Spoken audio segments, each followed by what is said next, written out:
Friends, నేను మీ Uma. Welcome to నీలి thoughts. ఇవాళ మన రెసిపీ వచ్చి బాస్కెట్ కటోరీ చాట్ అండి. మరి ఎలా చేసుకోవాలో ప్రొసీజర్ అంటే చూసే ముందు వీడియో అయితే షేర్గా చూసేయండి. చాలా టేస్టీగా ఉంటుంది ఫ్రెండ్స్. ఇందులో బాస్కెట్ ఎలా తయారు చేసుకోవాలి, చాట్ అనేది ఎలా ప్రిపేర్ చేసుకోవాలో ఈజీగా మీకు చూపిస్తున్నాను ఇవాళ. మరి ఎలా చేసుకోవాలో చూసేద్దాం. మరి లెట్ స్టార్ట్. ముందుగా అయితే ఒక బౌల్ తీసుకున్నాను అండి. అందులో ఆల్ పర్పస్ ఫ్లోర్ అంటే మైదా పిండి అండి ఒక కప్పు తీసుకున్నాను. కొంచెం దీనికి స్టిక్ అయి ఉంది కదా, ఇది కూడా తీసుకుందాం అండి. ఒకసారి స్టిక్ అయింది కూడా కొంచెం క్లీన్ చేసి వేసుకుంటున్నాను. అలాగే దీనికి సరిపడా సాల్ట్ కూడా తీసుకుంటున్నాను. మనం తీసుకునే ఫ్లోర్ని బట్టి సాల్ట్ అనేది యాడ్ చేసుకోవాలి. కొంచెం తక్కువ తీసుకున్న పర్లేదు ఫ్రెండ్స్, ఎక్కువ అయితే తీసుకోకండి. సాల్ట్ అనేది కొంచెం తక్కువ తీసుకోవడమే మంచిది మనకి. అలాగే ఇందులో వచ్చి సోప్ జీలకర్ర అండి, స్వీట్ క్యూమన్ సీడ్స్ అని కూడా అంటారు. హెల్త్కి చాలా మంచిది ఫ్రెండ్స్. ఇవి ఫ్లేవర్స్ ఇవ్వడమే కాదు, డైజెస్టివ్ సిస్టమ్ కూడా చాలా మంచిది. అలాగే 2 టేబుల్ స్పూన్స్ ఆయిల్ అనేది కూడా యాడ్ చేసుకుంటున్నాను. ఆయిల్లో ఒక 1/2 టేబుల్ స్పూన్ పసుపు అనేది యాడ్ చేశానండి. మనకి స్టమక్లో ఏమన్నా ఇన్ఫెక్షన్స్ ఉన్నా, అలాగే మనకి హెల్త్కి కూడా చాలా మంచిదండి. ఇమ్యూనిటీ అనేది బాగా పెంచుతుంది. ఈ విధంగా మొత్తం అంతా మిక్స్ అయ్యేలాగా మనం కలుపుకున్న తర్వాత వాటర్ అనేది తీసుకొని కొంచెం కొంచెంగా మనం డవ్ అనేది ప్రిపేర్ చేసుకుందామండి. కొంచెం కొంచెంగా పోసుకోండి. వాటర్ అనేది ఒక్కసారే పోసేకండి, మనకి లూజ్ అయిపోతుంది. మనం వేసుకున్న ఇంగ్రీడియంట్స్, ఇప్పుడు వేసుకున్న మైదా అనేది మనకి లూజ్ అయిపోతుంది పిండి అనేది. సో కొంచెం కొంచెంగా వాటర్ పోసుకుంటే మనం ముద్దలా తయారు చేసుకోవాలి. దీన్ని ఈ విధంగా ముద్దలా తయారు చేసుకోవాలండి. చూడండి, ఇదైతే అయ్యింది కదా. మన స్ట్రోక్స్ ఎంత బాగా ఇస్తే అంత బాగా వస్తుందండి. పిండి అనేది కూడా అంత బాగా నానుతుంది. మనం చేసిన బాస్కెట్ అనేది కూడా క్రిస్పీగా వస్తుంది. చూడండి, ఈ విధంగా ముద్ద అనేది బాగా కలిపేసుకున్నాను. మీ దగ్గర సోప్ జీలకర్ర లేదు అనుకుంటే మీరు వామ్ వేసుకోవచ్చు, లేదనుకుంటే జీలకర్ర అనేది కూడా వేసుకోవచ్చు. నేనైతే ఇది వేసుకున్నానండి, సోప్ జీలకర్ర అనేది యాడ్ చేసుకున్నాను. ఇదైతే అయిపోయింది కదా మనకి. ఇప్పుడు ఇందులో వచ్చి 1 టేబుల్ స్పూన్ ఆయిల్ అనేది కూడా యాడ్ చేసుకుందాం ఫ్రెండ్స్. పైన అప్లై చేసుకోవాలి. ఇదంతా కూడా ముద్ద అంతా కూడా బాగా పట్టుకునేలా అప్లై చేసుకోవాలి. ఇది రెస్ట్లో పెట్టిన తర్వాత గట్టిగా అయిపోకుండా మనం ఇలా ఆయిల్ అప్లై చేసుకుంటే మనకి సాఫ్ట్గా తయారవుతుంది, ఫ్లఫీగా వస్తుంది, బాగుంటుందండి. పిండి అనేది కూడా బాగా ముద్ద బాగుంటుంది. ఈ విధంగా అప్లై చేసుకోవాలి. చూస్తున్నారు కదా, ఇదంతా కూడా నేను అప్లై చేసాను. దీన్ని ఒక 20 మినిట్స్ వరకు మనం రెస్ట్లో పెట్టుకోవాలండి. చూడండి, ఇదంతా అప్లై అయిపోయింది. మళ్ళీ ఒకసారి ఈ విధంగా కలుపుకుంటున్నాను. స్ట్రోక్స్ ఇచ్చాము, అన్నీ ఇచ్చాము. ఇది అనేది రెస్ట్లో ఉంచేసుకుందాం ఒక 20 మినిట్స్ వరకు. చూడండి, ఇదైతే అయిపోయింది. ఒకసారి చూపిస్తాను చూడండి. 20 మినిట్స్ తర్వాత తీసుకున్నాను. ఈ విధంగా ఉబ్బినట్టు అయిందనమాట. దీన్ని ఒకసారి మళ్ళీ డవ్ అనేది మళ్ళీ ఒకసారి స్ట్రోక్స్ ఇచ్చుకుంటూ కలుపుకోవాలండి. దీన్ని రౌండ్గా బాల్స్ కింద తీసుకుందాం ఫ్రెండ్స్. కొంచెం ఒక రౌండ్గా బాల్స్ కింద తీసుకోవాలన్నమాట. ఈ విధంగా రౌండ్గా బాల్ కింద చేసుకుంటున్నాను. మనకి ఫ్లోర్ అనేది కొంచెం క్లీన్గా ఉంటే ఫ్లోర్ మీద చేసుకోవచ్చు, లేకపోతే చపాతీ ఉంటుంది కదండి, దాని మీద కూడా చేసుకోవచ్చు. నేను ఫ్లోర్ అనేది కొంచెం క్లీన్గానే ఉంచుకున్నాను. సో దీని మీద నేను చేసుకుంటున్నాను ఫ్రెండ్స్. చూడండి, డస్టింగ్ అంటే ఏం లేదండి, మనం ఆయిల్ అనేది అప్లై చేసుకోవాలన్నమాట. రోలర్ అనేది తీసుకున్నాను. కొంచెం ఆయిల్ అనేది అప్లై చేసుకొని దీన్ని చపాతీ ఏ విధంగా అయితే మనం చేసుకుంటామో సేమ్ అదే విధంగా దీన్ని ప్రెసింగ్స్ ఇచ్చుకుంటూ రోలర్తో చేసుకోవడమే. మనకి రౌండ్గా రావాల్సిన అవసరం ఏం లేదండి. కొంచెం ఒక షేప్ అంటూ వస్తే మన ఎడ్జెస్ అనేది కట్ చేసుకోవచ్చు. చూడండి, ఈ విధంగా చేసేస్తున్నాను నేను. దీని అంతా కూడా కొంచెం షేప్ వచ్చేలాగా, మరి ఇలాగా అటు ఇటుగా ఉంది కదండి, దీన్ని కొంచెం షేప్ వచ్చేలా మనం చేసుకోవాలి దీన్ని. చూడండి, ఒకసారి ఈ విధంగా చేసుకున్నాము. కొంచెం పలుచగా ఉండాలి ఫ్రెండ్స్, మరీ థిక్గా ఉండకూడదు. దీన్ని ఎడ్జెస్ అనేవి మనం కట్ చేసుకోవాలి. ఈ విధంగా మొత్తం 4 సైడ్స్ కూడా ఎడ్జెస్ అనేవి చాకుతో కొంచెం కేర్ఫుల్గా కట్ చేసుకోవాలన్నమాట. కట్ చేసుకునే అంతా కూడా మనం ఇలా సైడ్గా తీసుకోవచ్చు. పిండి అనేది చూసారా ఎంత మెత్తగా ఉందో. మనం కలుపుకునేప్పుడు మామూలుగానే లూజ్గా కలిపేసుకున్నాం అనుకోండి, ఇంకా లూజ్ అయిపోతుంది అది. చూడండి, ఇప్పుడు కరెక్ట్గా పర్ఫెక్ట్గా వస్తుంది అనమాట. ఇది లేస్ కింద వస్తుంది. అలాగే క్రిస్పీగా రావాలంటే మనకి డవ్ అనేది కరెక్ట్గా ఉండాలి ఫ్రెండ్స్. చూస్తున్నారు, ఇలా ఎడ్జెస్ అనేవి మనం కట్ చేసుకుంటున్నాము. ఇది ఒక స్క్వేర్ షేప్లో కట్ చేసుకున్నాను. దీని వచ్చి స్ట్రిప్స్ కింద, ఈ వేస్ట్ అంతా కూడా మనం తీసి పక్కన పెట్టేసుకుందామండి. దీన్ని స్ట్రిప్స్ కింద కట్ చేసుకోవాలి, పొడుగ్గా స్ట్రిప్స్ కింద కట్ చేసుకోవాలి. ఫస్ట్ ఒక 8 to 8 వరకు సన్నంగా కట్ చేసుకోండి. దాని తర్వాత కొంచెం దలసరిగా, కొంచెం వెడల్పుగా కట్ చేసుకుంటే ఏంటంటే మనకి బాస్కెట్ పైన అనేది కొంచెం దగ్గరగా వస్తుంది. కిందకు వచ్చేటప్పుడు మనకి కొంచెం లావుగా రావాలి అనుకుంటే మనం దాని మీద ఈ స్ట్రిప్స్ అనేవి కొంచెం లావుగా వెడల్పుగా చేసుకుంటే బాగుంటాయి. బేగా అయిపోతుంది, మీకు చేయడం కూడా ఈజీగా ఉంటుంది అనమాట. పెద్ద కష్టమేం కాదు ఫ్రెండ్స్, ఈజీగా చేసుకోవచ్చు దీన్ని. అయితే మనం మెథడ్ అనేది స్టెప్ బై స్టెప్ చేసుకుంటే సరిపోతుంది. ఇప్పుడు ఇదంతా కూడా ఒక కప్పు తీసుకున్నాను చూడండి. దీనికి కొంచెం ఆయిల్ అనేది అప్లై చేసుకుందాము. కొంచెం ఆయిల్ ఈ విధంగా అప్లై చేసుకున్నాం కదా. ఇప్పుడు దీన్ని ఇక్కడ పెట్టుకొని ఈ స్ట్రిప్స్ అనేవి ఒకటిగా దీనికి అంటించుకుంటూ వద్దామండి. మనం ఆల్రెడీ ఆయిల్ అనేది అప్లై చేసాం కదా, సో దానికి స్టిక్కీ అవ్వదు. ఫ్రై అయినప్పుడు మనకి ఈజీగా వచ్చేస్తుంది అనమాట అది. పెద్ద ఇబ్బంది పడకుండా మనకి ఈజీగా దానికి అదే ఊడిపోయి వచ్చేస్తుంది. ఈ విధంగా మొత్తం మనకి చక్రం ఉంటుంది కదండి, ఆ చక్రం ఎలా అయితే ఎన్నైతే ఉంటాయో స్ట్రిప్స్ ఆ టైప్లో 8 వరకు మనం ఎలా పెట్టుకోవాలి. 1 2 ఇప్పుడు 2 పెట్టాను, ఇది మూడోది. ఈ విధంగా మొత్తం 4 వరకు పెడితే సరిపోతుందండి. చిన్నదే కదా బౌల్ అనేది మనం తీసుకున్నది, కప్ అనేది. సో ఇలా 4 వరకు పెట్టాను.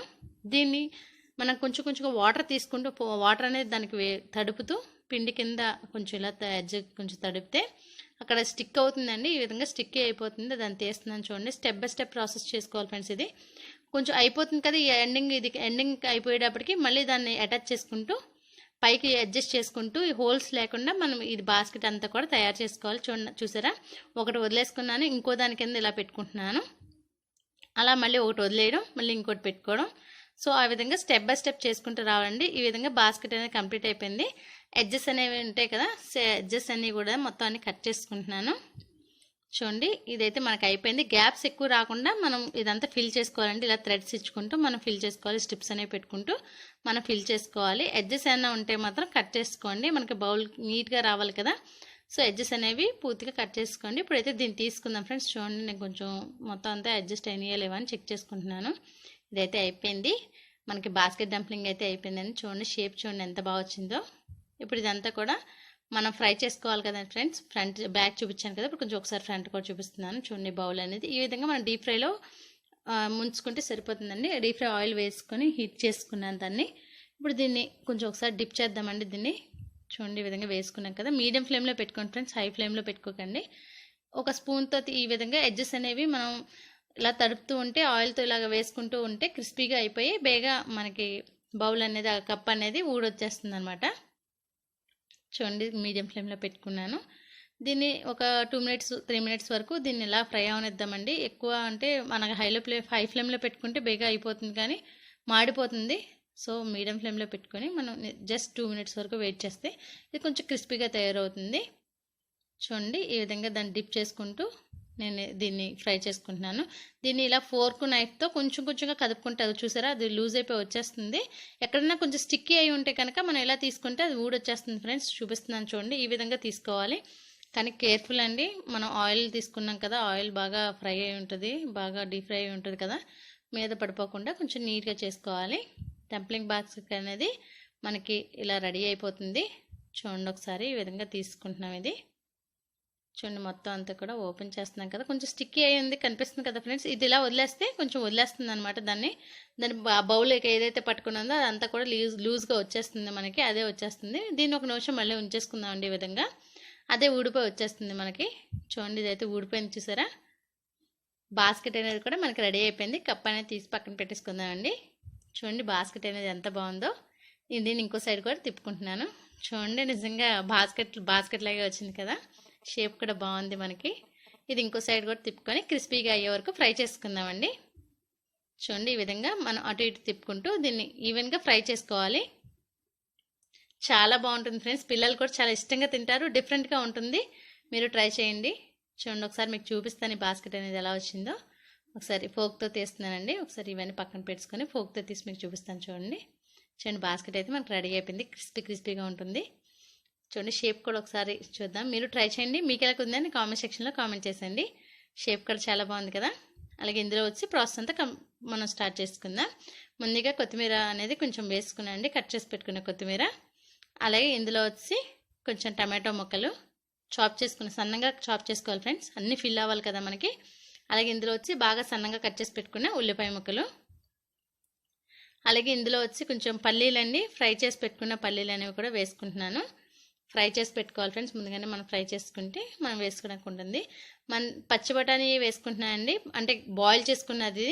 మనం వైట్ బఠానీ తెచ్చి నానబెట్టి చేసుకోలేమనుకుంటే ఇన్స్టెంట్గా ఈ విధంగా గ్రీన్ పీస్ అనేది మనం వేసుకొని ఈ చాట్ అనేది ప్రిపేర్ చేసుకోవచ్చు. ఇందులో కొంచెం లిటిల్గా సాల్ట్ అనేది స్ప్రింకిల్ చేసుకుంటున్నానండి. మనం ఆల్రెడీ బాయిల్ చేసేటప్పుడు కూడా వేసుకోవాలి. అలాగే ఇందులో వచ్చి పొటాటో ముక్కలండి, బాగా సన్నగా కట్ చేసి ఉడకబెట్టుకున్న పొటాటో ముక్కలు. అలాగే సన్నగా కట్ చేసి ఉడకబెట్టుకున్న క్యారెట్ ముక్కలు కూడా వేసుకుంటున్నాను. అలాగే ఇందులో వచ్చి కొంచెం టమాటో సాస్ అనేది వేసుకుంటున్నాను ఫ్రెండ్స్, హోమ్ మేడ్ అండి. మీకు కావాలంటే లింక్ అనేది డిస్క్రిప్షన్లో ఇస్తాను, చూస్తున్నారు ఈ విధంగా మొత్తం అంతా కూడా నేను స్ప్రింకిల్ చేస్తాను, దాని మీద సాస్ అనేది స్ప్రెడ్ చేస్తాను. అలాగే కొంచెం చిల్లీ సాస్ అనేది కూడా వేసుకుందాం ఫ్రెండ్స్. దీంట్లోని కొంచెం చిల్లీ సాస్ అనేది కూడా ఇందులో వేసుకుంటున్నాను. మీరు కావాలంటే లెమన్ స్క్వీజ్ చేసుకోవచ్చు, అన్నీ చేసుకోవచ్చు అండి. చూస్తున్నారు ఇలా గ్రీన్ చిల్లీ సాస్ అనేది నేను ఇందులో వేసుకుంటున్నాను. అలాగే దీని మీద వచ్చి కొంచెం సాల్ట్, అలాగే కొంచెం గరం చిల్లీ పౌడర్ అండి, చిల్లీ పౌడర్ అనేది కూడా వేసుకుందాం ఇందులోని. అలాగే కొంచెం చాట్ మసాలా అనేది కూడా మళ్ళీ ఒకసారి స్ప్రింకిల్ చేసుకుందాం. దీని మీద కొంచెం చాట్ మసాలా అనేది కొంచెం స్ప్రింకిల్ చేసుకుంటున్నాను. మళ్ళీ సేమ్ ఇదే ఇందాక ఏ విధంగా అయితే చేసుకున్నామో అదే ప్రాసెస్లో మనం మిగతా అన్నీ కూడా వేసుకుందాం ఫ్రెండ్స్. ఇందులోని కొంచెం కొంచెంగా అన్నీ వేసుకోవచ్చు. ఎగ్ రూట్ అనేది కూడా వేస్తున్నానండి, అది పెరుగు అనేది కూడా కొంచెం వేసుకుంటున్నాను. 1 టేబుల్ స్పూన్ పెరుగు అనేది వేసుకుంటే బాగుంటుంది. స్పైసెస్ అన్నీ కరెక్ట్గా ఉంటాయి. టమాటో సాస్ మాత్రం ఖచ్చితంగా వేసుకోవాలి ఫ్రెండ్స్. మనం చిల్లీ సాస్ వేసాము, అన్నీ కూడా కరెక్ట్గా పట్టుకుంటాయి అనమాట. అలాగే ఇందులో వచ్చి మళ్ళీ కట్ చేసి పెట్టుకున్న ఆనియన్స్ అనేవి వేసుకుంటున్నాను. చూడండి గ్రీన్ పీస్ ఏదైతే మనం బాయిల్ చేసి పెట్టుకున్నామో అవి కూడా ఇందులో వేసుకుంటున్నానండి. అలాగే ఇందులో వచ్చి కొంచెం టమాటో ముక్కలు కూడా వేసుకుందాము. చూడండి టమాటో అనేది కూడా వేసుకున్నాను ఇందులో. అలాగే ఇదంతా చాలా బాగుంటుంది ఫ్రెండ్స్. ఈ విధంగా మనం స్ప్రింకిల్ చేసి వేసుకుంటే చాలా బాగుంటుంది. చూసారు కదా, ఇందులో వచ్చి కొంచెం కొత్తిమీర కూడా వేసుకున్నాను. అలాగే కొంచెం సాల్ట్ కూడా యాడ్ చేసుకుంటున్నాను. గరం మసాలా అనేది కూడా మళ్ళీ కొంచెం స్ప్రింకిల్ చేసుకుందాము. అలాగే కొంచెం చాట్ మసాలా అనేది కూడా మనం స్ప్రింకిల్ చేసుకుందాం. ఇంకా కారం అనేది ఏం వేయాల్సిన అవసరం లేదండి, మనం ఆల్రెడీ చిల్లీ సాస్ వేసాం కదా, ఇంకా పైన మనం వేసుకోవాల్సిన అవసరం లేదు. కార్న్ఫ్లెక్స్, ఫ్రై చేసిన కార్న్ఫ్లెక్స్ అనేవి క్రష్ చేసి ఈ విధంగా నేను వేసుకుంటున్నానండి. చూడండి ఇలా క్రష్ చేసుకుంటూ వేసుకుంటున్నాను. అలాగే దీని మీద వచ్చి ఫ్రైడ్ పీస్ ఇందాక ఏదైతే వేపుకున్నామో అవి ఇందులో వేసుకుందామండి. బాస్కెట్ కటోరీ చాట్ అయితే మనకు రెడీ అయిపోయింది. మీరు కనుక నా ఛానల్ కానీ ఫస్ట్ టైం కానీ చూస్తున్నారు ప్లీజ్ సబ్స్క్రైబ్ చేయండి. అలాగే లైక్ చేయండి, షేర్ చేయండి. మీకు కనుక ఈ రెసిపీ కనుక నచ్చినట్టయితే మీ ఫ్రెండ్స్కి కూడా షేర్ చేయండి. అలాగే నేను చేసే ప్రతి వీడియో మీకు నోటిఫికేషన్ రూపంలో రావాలంటే పక్కన ఉన్న గంట సింబల్ కూడా ప్రెస్ చేయండి. Stay fit, stay healthy.